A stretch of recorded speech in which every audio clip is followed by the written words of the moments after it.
not here to talk about the American election, but I appreciate all the congratulations I received this morning.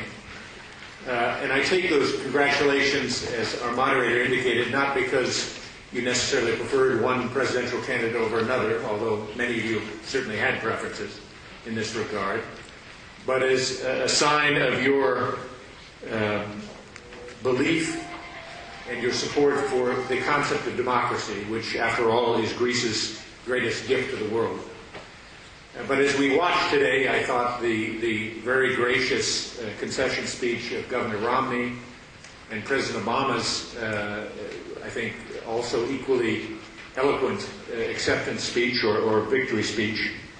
I think one thing that struck me, and I'm hoping it struck all of you, was the key to democracy really is simply not elections. It's also the peaceful acceptance of the results of those elections.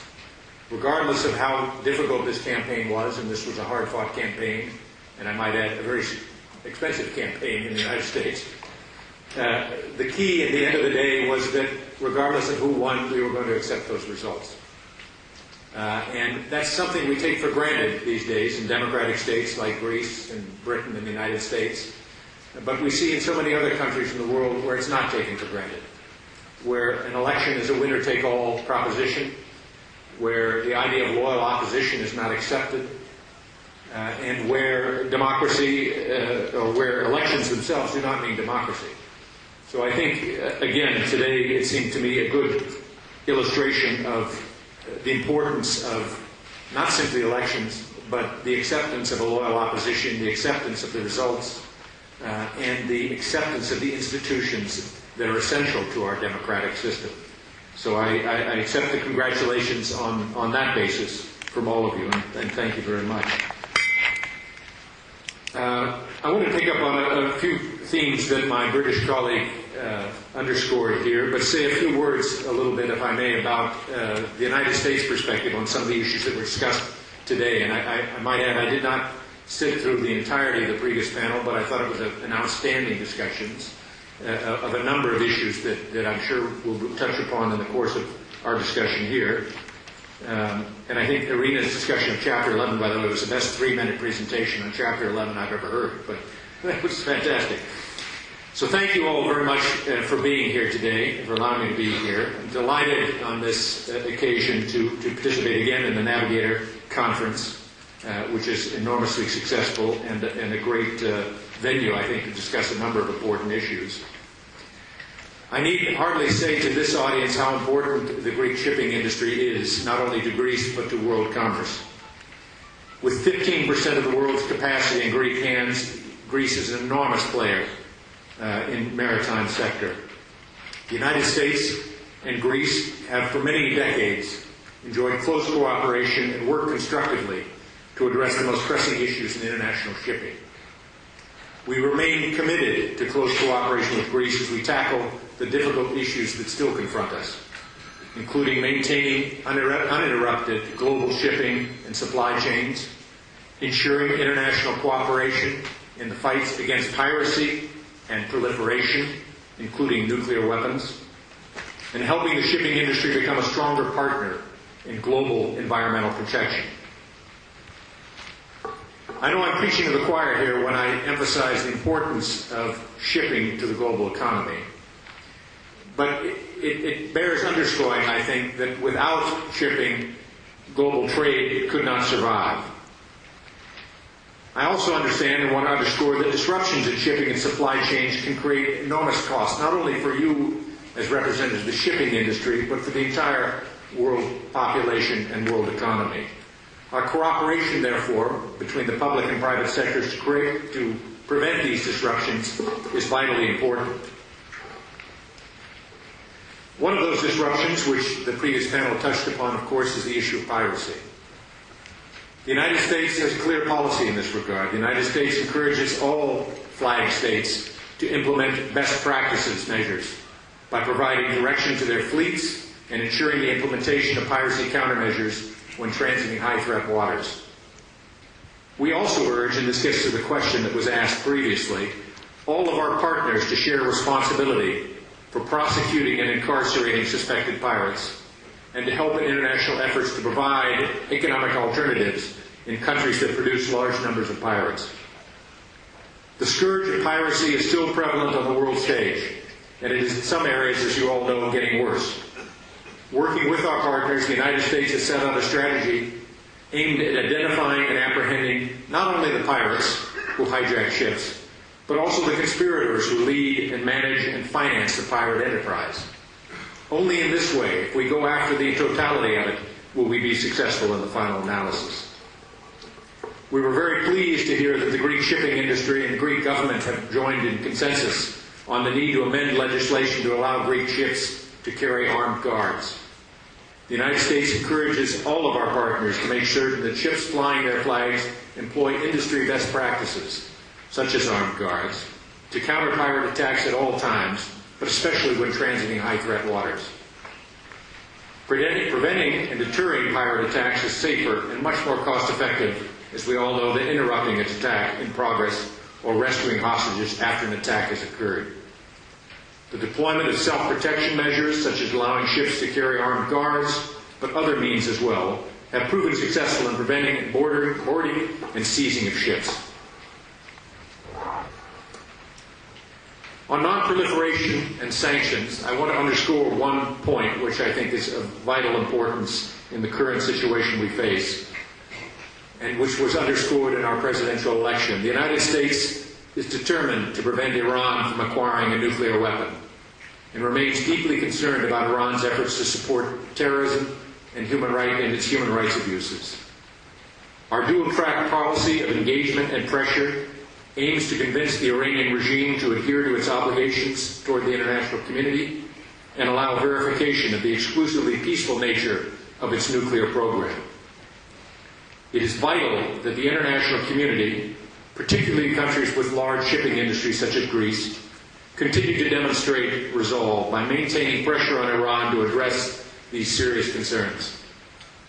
Despite the allure of breaking sanctions for short-term gains, it is vital that all flag states realize that upholding sanctions provides long-term benefits to international security and is the only way to address this challenge we face. I'd also like to make some remarks, if I might, on the environment and the importance of the environment. The shipping industry has a vital role to play in ensuring that carbon emissions are reduced and that companies adhere to regulations designed to reduce other forms of pollution. The United States Environmental Protection Agency works closely with the IMO in this regard. On August 1st, 2012, the Environmental Protection Agency limited the sulfur content of fuel oil to 1% in the North American emissions control area. The standard, as many of you know, will change to 0.1% in January 1st, 2015. This is an important step to protect human health, since we all know, and it's been demonstrated, that sulfur is linked to respiratory illness, particularly in children, but also the elderly and asthmatics. Anybody who has any concerns, I'd be delighted to discuss this more, but I can refer you to the EPA website to talk about this issue and provide more details. Again, since we are a panel, I don't want to spend all of my time up here speaking to you. I did want to commend all of you for the work that you are doing to maintain the vital importance and strategic importance of Greece's role in the shipping and maritime industries and to contributing to Greece's economy at a critical time. The Greek shipping industry is a model in so many respects of how Greece can compete, how it can succeed on a level playing field around the world.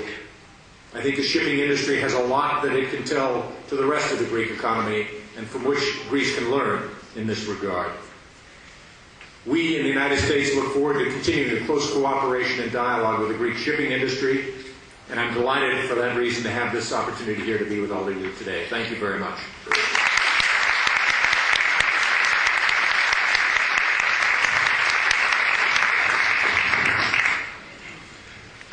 Thank you very much, Mr. Landsman.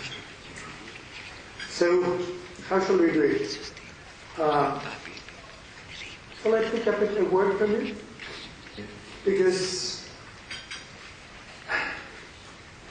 a beautiful word was used, exostratia. And I would like to bring to you an experience. I'm not a man who knows much about history.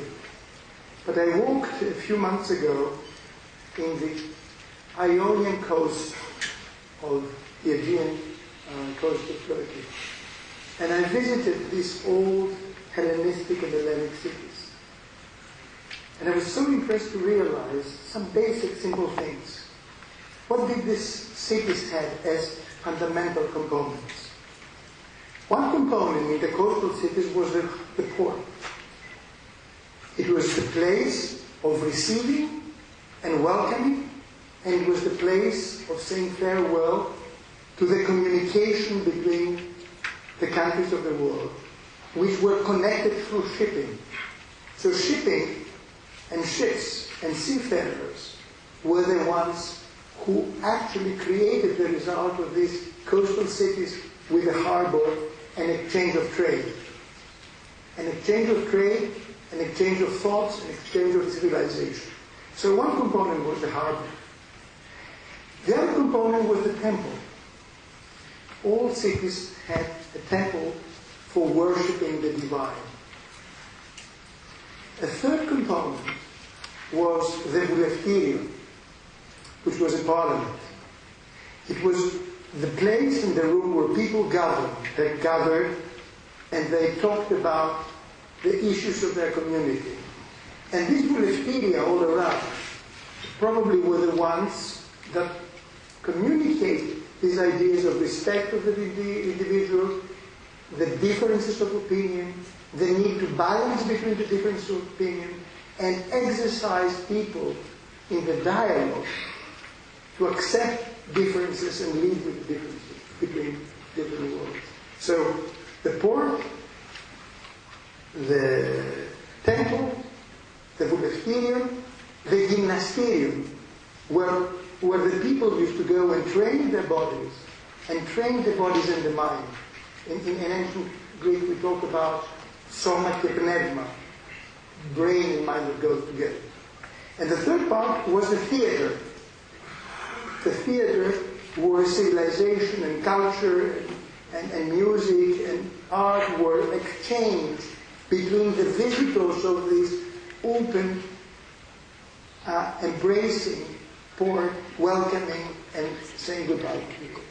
I'm saying that because I feel that these components had created the democracy which we were discussing about today and which we have seen so admirably being applied in these days in the United States, and also have created this cosmopolitan mentality of the Greek shipping, which feel it as a home when it is in London, or it is in New York, or it is in Oslo, and is both receiving the extra services of the city of London, but is also offering the business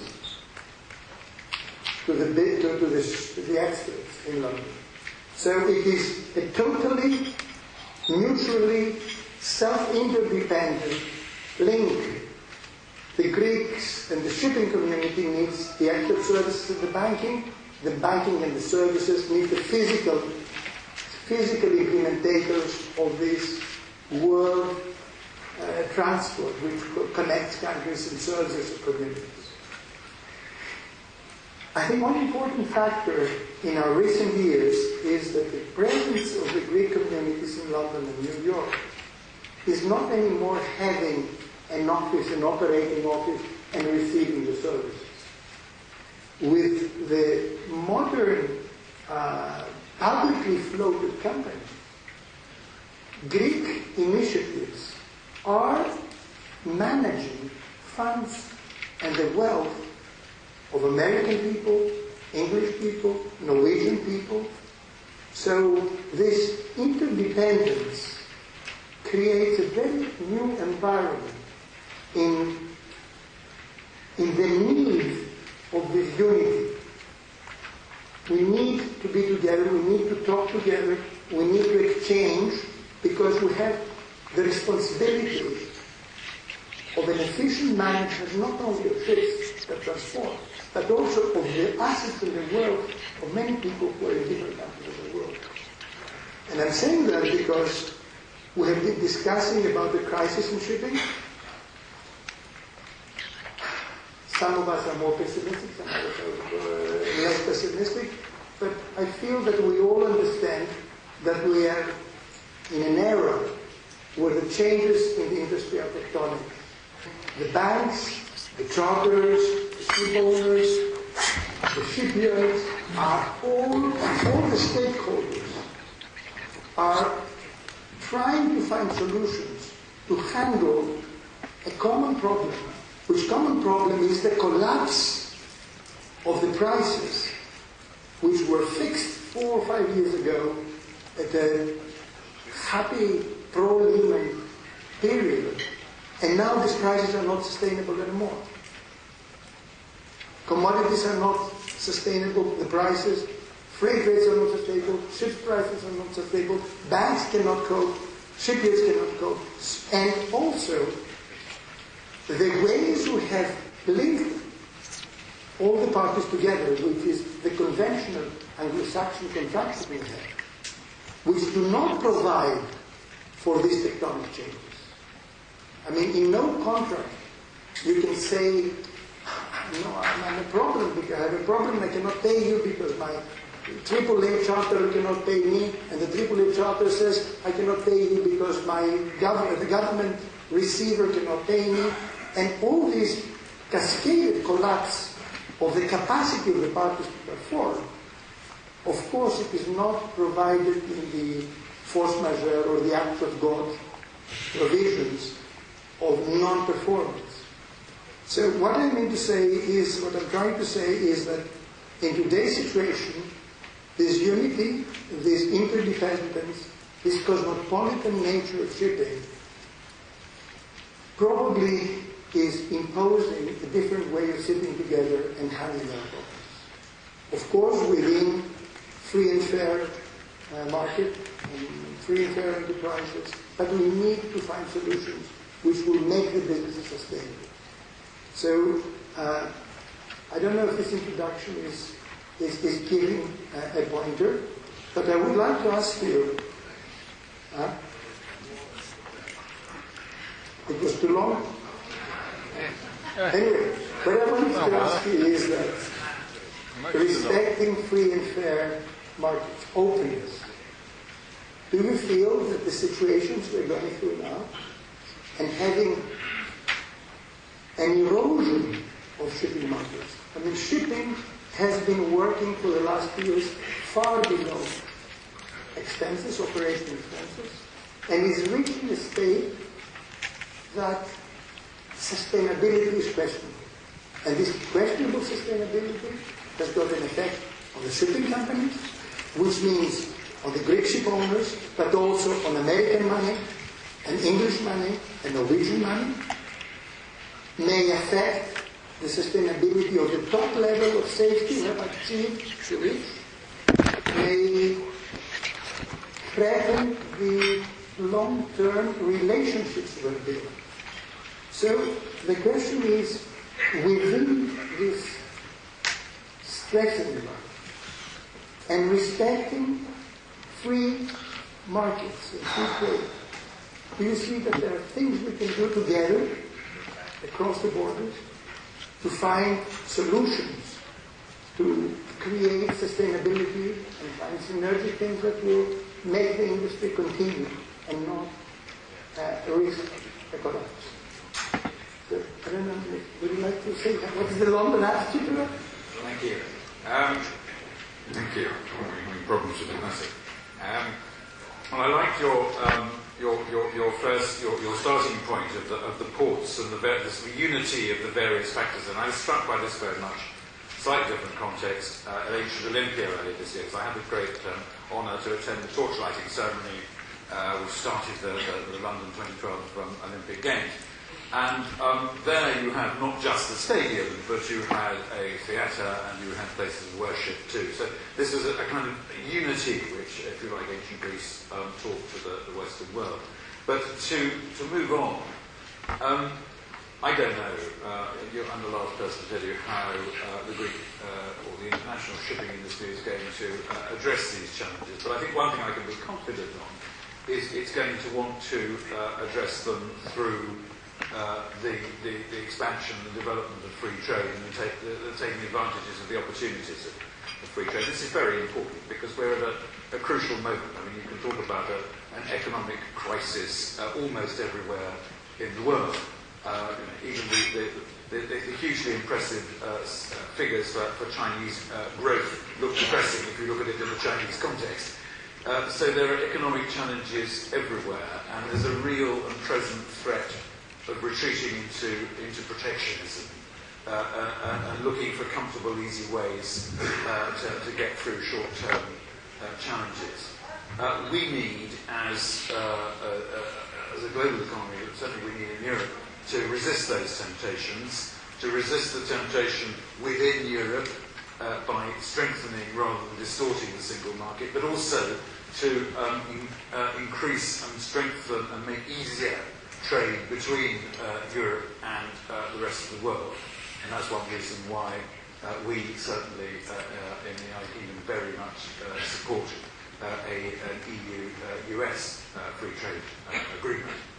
And I think it's sometimes I discuss some of these questions with friends from the shipping industry, and you sometimes get the feeling there's kind of the real world and there's trade on the one side and there's politics on the other, and politics can get awfully tedious when politicians and diplomats start talking about it.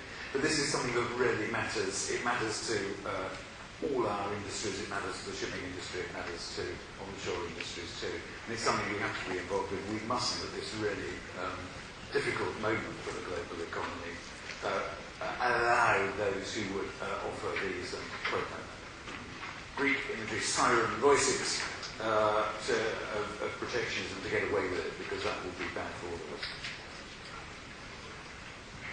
If you expected a debate, you invited the two wrong ambassadors on this stage. Both the United States and Britain see world economy very much in the same terms, I think. We both very much, I think, believe in the importance of the market, and the strength of the market is the way to organize global trade in our economies. Which is not to say that we don't believe in regulation in order to ensure a level playing field, in order to take care of any distortions or other things, but that we, as my colleague said, I think, ask very tough questions about whether those regulations actually will help in the end or whether they're going to hinder trade. The market is a very difficult taskmaster. And so many of you in this room, I think, in the shipping industry know better than I the history of shipping, which is very cyclical. And the question is whether we, in this time of difficulty or challenges, put in place certain changes or certain rules that in effect address the short-term need but don't address the longer-term needs of the industry, or whether we let the market play out. And I think it's a subject for debate, but I think our two governments certainly share the perspective that in the long run we're better off the freer we keep the market, the more open we keep global competition, and avoid sort of short-term fixes that I say that in fact in many cases create greater problems than the worst. I just wanted to mention that you're within a community of businesses and people who believe in free trade and have been serving free trade through years. And the reason I talked about the old cosmopolitan nature of the harbor and the spread of Hellenic ports was free trade was the connector. There was no intervention, there was no regulation. And I think no one in this group would ever believe that intervening and regulating could be a solution. What actually tried to bring on the table was the need to probably encourage the free trade participants to sit around tables without agendas and assess the situations and restructure their own relationships, which cannot be restructured within the conventional contractors who have been increased. And by no means I suggested any external governmental intervention or regulation, which I personally totally agree that it would be to the detriment of the market and not to the benefit of the We had Navigator, would you like to say something?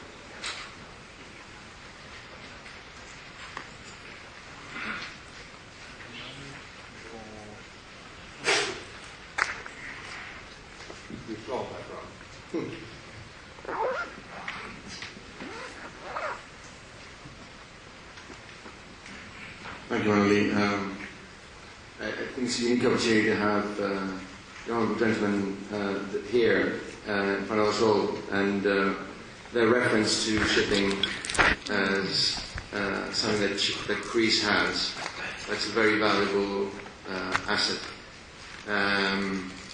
And of course, coming from countries which are developed and free economies, I'd like to ask, referring to two examples for each country, how you see Greece, shifting a little bit to Greece and of course shipping, how you can maybe provide some ideas for Greece.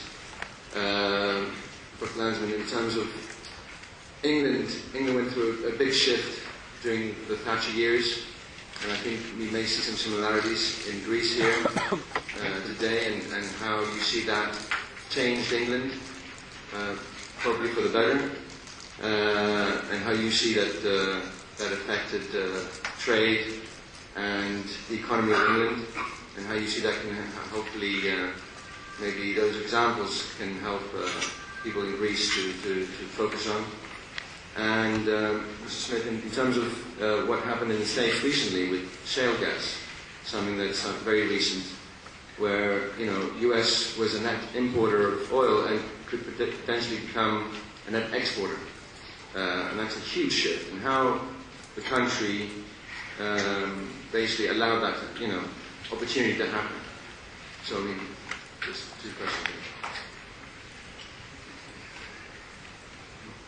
Well, just as my American colleague appropriately and diplomatically did not express a view on the outcome of the US election, so I'm going to be careful, given that Margaret Thatcher was clearly domestically in Britain a very controversial figure.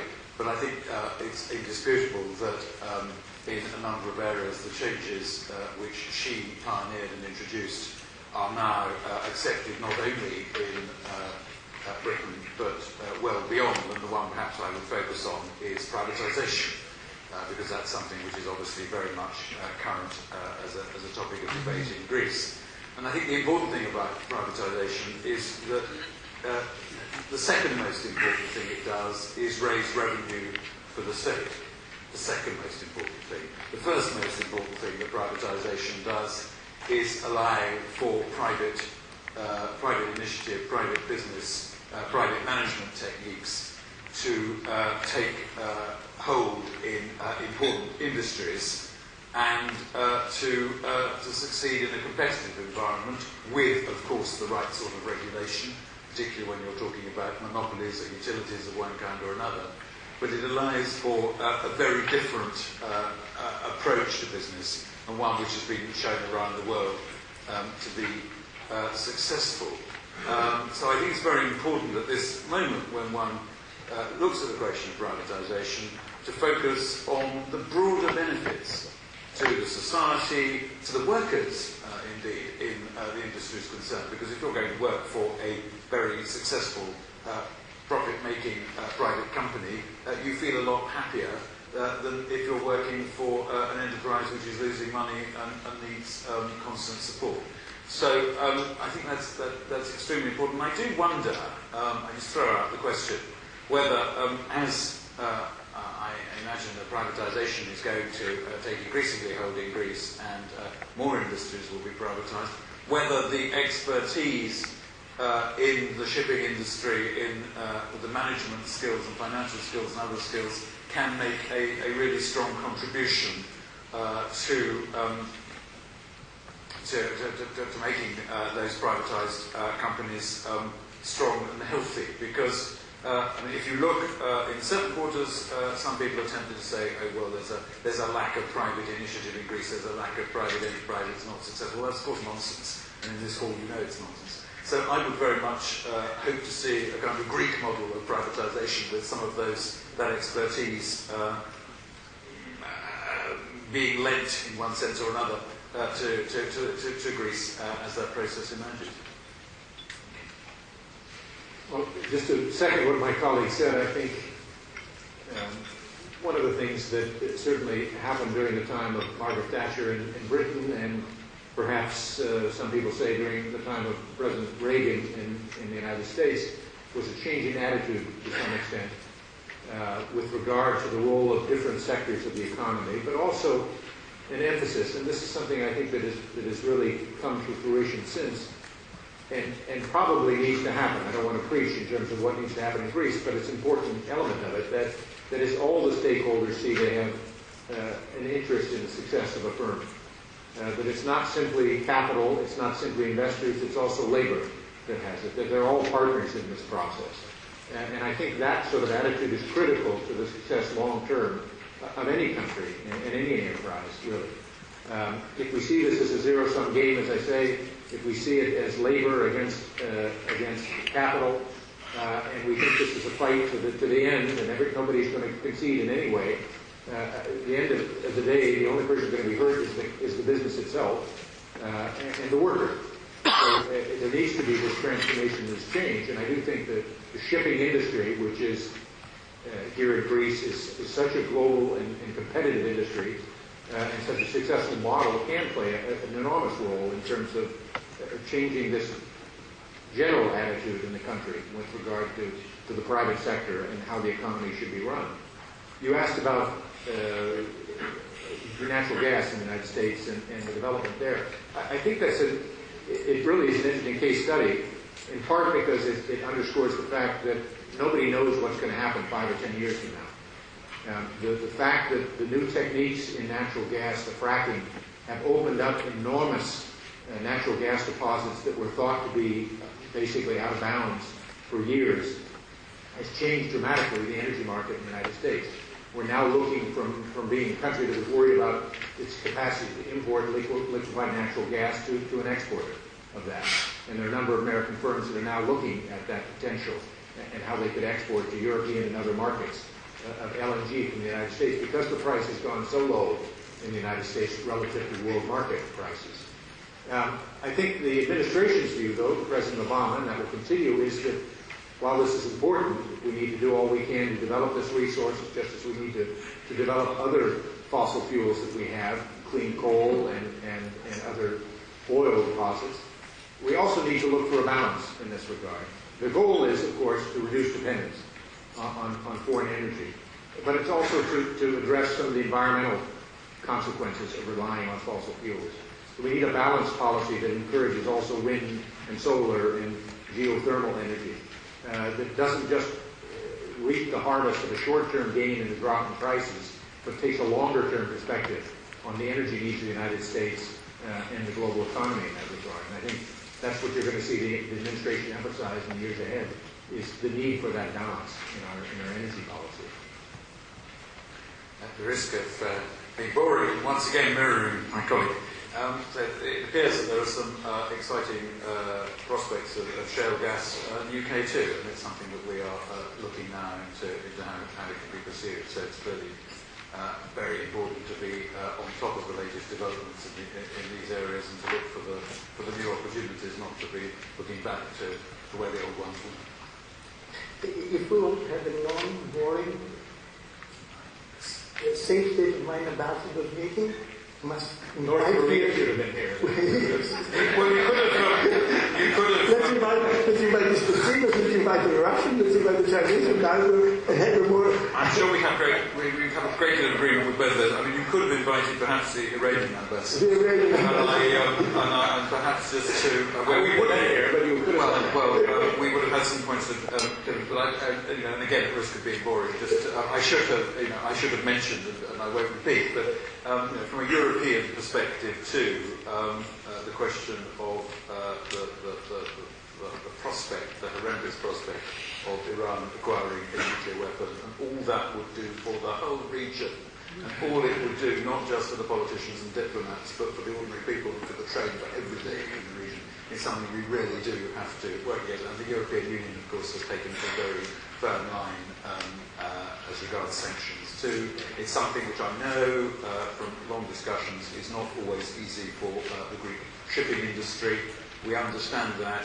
We have worked very hard within the European Union to address those concerns, but it is something, the prospect is not one we want to contemplate. And the prospect of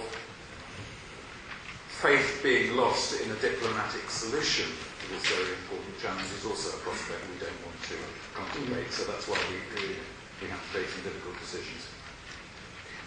Probably as the country respecting the heritage of the Olympic spirit and friendship, probably we need to take some initiative to bring together, once again, for the last time, the Iranian ambassador and yourselves, and you both run. We go to Belgium, you run, and then you have some boxing, and then we all sweat, and then on Monday you say, all right, why are we fighting? I admire your ambition. I wouldn't want to say that anything is beyond you, but I'd advise you to be careful. Anyway, let me say something, because we talked about monopolies of regulation and intervention. I felt that during the Lehman crisis, Mr. Obama said something that to many people, myself, apart. He did not say that we're going to revitalize our economy through regulation. He said we would try to revitalize our economy by re-establishing the values and principles of our grandfathers. And I think he said it today as well. When he spoke about the unity of the stakeholders of the community and the hard-working people, the rich and the poor, and the girl and the boy and the gay and the straight and everybody, he talked about cooperation and synergy on a foundation, on some basic principles, which he very eloquently described, of respect, of synergy, or compassion, or whatever. So this probably interns to find new solutions. At least we're trying to organize something. We're trying to organize a discussion of senior citizens in the shipping community. We will meet next June, combining our meeting with an Olympic spirit and regatta of sailing ships. And we're going to discuss, with no agenda, what can we do about the situation? And it's going to be charters, shipowners, insurers, bankers, brokers, everyone. Because we're going through a problem of all of us, which we need to solve in innovative ways. Before you kick us out, can I ask, do you have the time to touch upon piracy? Do you want to touch upon piracy? I touched on it a bit in I just want to, because you said something about piracy. You said that we all know that for piracy, to have sustainable long-term solutions, we need to go on that. And I want to ask you the question, again brought together today by Mr. Obama, about diplomatic, dynamic intervention in difficult hotspots of the world. Can we hope that a peaceful, diplomatic, dialectic effort with the countries as Somalia it can create some problems, because we are sensing the non-effectiveness of what we're doing so far? Well, it's a long subject, but I mean, of course, when we're talking about diplomacy here, we're not talking about kind of old-fashioned ambassadors wearing fancy uniforms, having diplomatic conferences. We're talking, in the case of somewhere like Somalia, of nation building, of development, of a whole lot of things which are not done by the military, or not done wholly by the military, needing a political, civil intervention. That's what we're calling kind of diplomatic activity here. It's not kind of old-fashioned diplomatic activity. Clearly there is an angle in which you need to build up coalitions of countries to support this activity. It's not just a British or European or an American initiative. It has to be broader than that. But we can't get away from the fact that the piracy itself, however much it is the pressing problem that we see and that has real consequences, is a symptom of a broader phenomenon. It's not the whole phenomenon. And if we don't go in there, the most aggressive military intervention in the world won't solve the problem for more than a day. So I think it's important to, things have been achieved. The fact that things have been achieved doesn't mean that there's not still a huge problem and a challenge and one can't be relaxed about it. But I think the diplomatic solution here is not, as I say, a Versailles-style conference. It's something very much more practical on the ground, looking at where the causes are, looking at the human and society angles, and seeing where foreigners can intervene and where foreigners need actually to step back and let the people on the ground do what they need to do.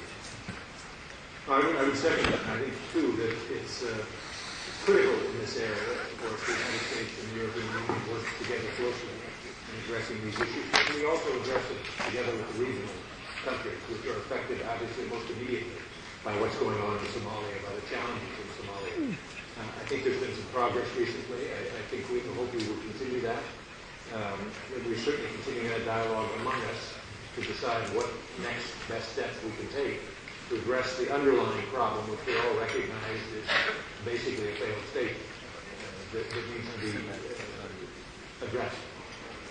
So do you feel that us, as a suffering community from piracy, can have a hope that the international coalition can create some civic initiatives? Well, I think there's something that all of us can do. And certainly there's something the industry can do for its part, there's something that governments can do for their part. But there is, I think, as David very rightly said, there's no easy answer to this. It's not sending in the U.S. to the British Navy to blow them out of the water is the solution to this. But I think together, if we address both the root causes, but also go after the pirates in the broadest sense, we can hopefully make progress on this. The nice giving us a signal. So shall I thank you on behalf of all of us? Yes, I think you should. Thank you. Do you lie on your question? We are 1 hour. If I say no to George, he will not accept. So, okay, one question.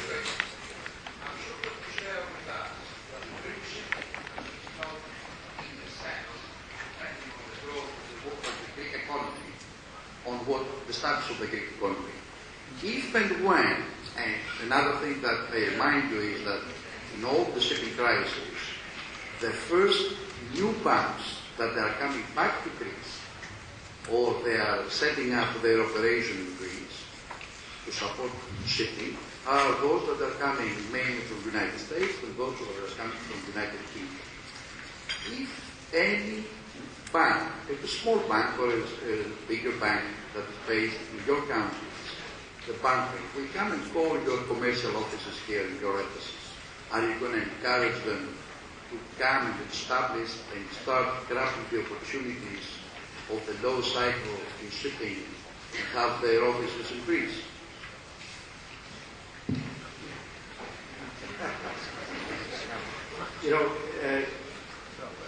It's not simply a matter of banks, it's a matter of all businesses in that regard. I mean, I think they all have faced the same challenges. One reason why we have been so eager, I think, to see the uncertainty removed from this issue, and that's the cloud that's hanging over Greece right now.